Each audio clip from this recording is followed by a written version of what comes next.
نام ہی آپ کا ماشاءاللہ فاطمہ رکھا گیا، یعنی اپنے محب کو بچانے والی جہنم کی آگ سے، تو کوئی کیوں نہیں ان سے محبت کرے گا؟ کیوں جب ان کا ذکر آئے گا اپنی شکلیں بنائے گا؟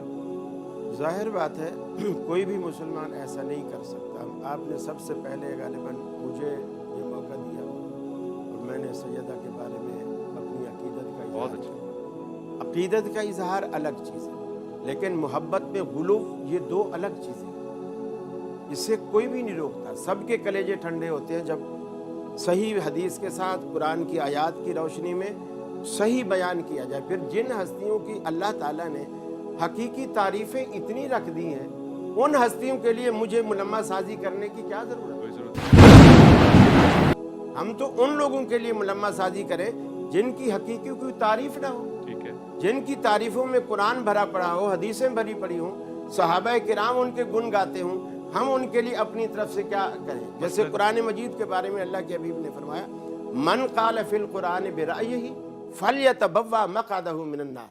جو بندہ قرآن کی تفسیر اپنی رائے سے کرتا ہے، وہ چاہے مفسر ہو، اسے بھی یہ حق حاصل نہیں کہ وہ تفسیر کو رائے سے بیان. حقیقت. کوئی بندہ من قال فی القرآن برأیہ فلیتبوأ مقعدہ من النار، اسے چاہیے کہ وہ اپنا ٹھکانہ دوزخ میں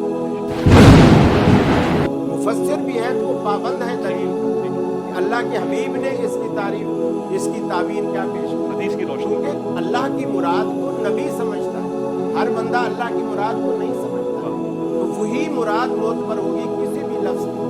یوں تو کہنے والوں نے کہا الف لام میم، الف سے مراد اللہ ہے، لام سے مراد جبریل ہے، میم سے مراد محمد ہے. اللہ نے اتارا ہے، جبریل لے کر آیا ہے میم. اب کوئی پوچھے بھی اس کی دلیل کیا ہے؟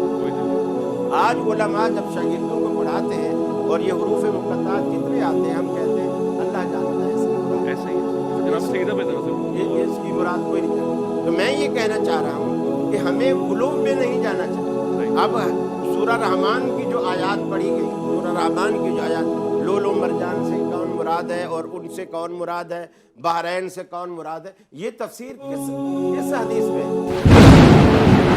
یہ تفسیر رسول اللہ صلی اللہ علیہ وسلم نے کب بیان کی؟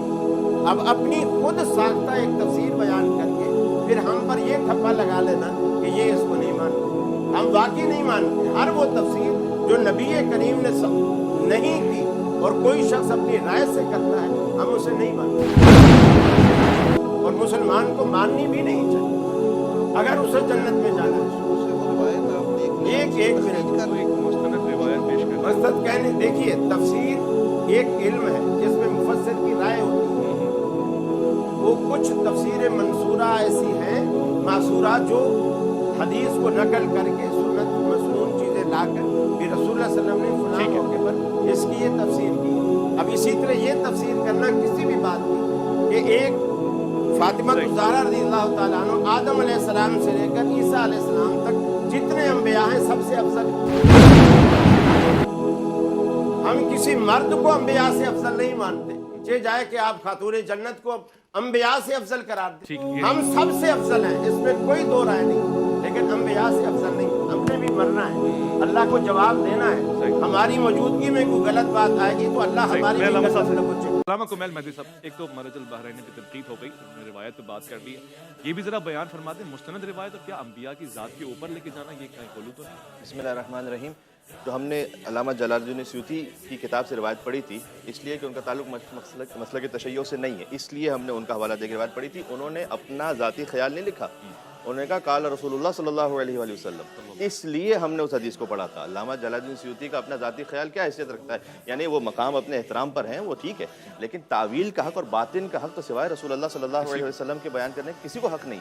انہوں نے اس حدیث میں لکھا تھا کہ بحرین سے مراد، یعنی حضور نے یہ فرمایا، ہم نے نہیں، حضور نے یہ فرمایا کہ بحرین سے مراد علی و فاطمہ سلام اللہ علیہما ہے، اور مرج البحرین یلتقیان بینہما برزخ لا یبغیان فبأی آلاء ربکما تکذبان یخرج منہما اللؤلؤ والمرجان. لؤلؤ سے مراد امام حسن علیہ السلام ہے، مرجان سے مراد امام حسین علیہ السلام ہے. برزخ سے مراد حضور مکرم صلی اللہ علیہ وسلم نے فرمایا میں خود ہوں، میں خود ہوں ان کے درمیان، کہ دونوں کبھی ایک دوسرے سے تجاوز نہیں کر سکتے. یہ کلام رسول صلی اللہ علیہ وسلم ہے جو انہوں نے بیان کیا ہے. ایک بات تو یہ. دوسرا یہ کہ ہم نے جو جنت البقیع والی بات ہے وہ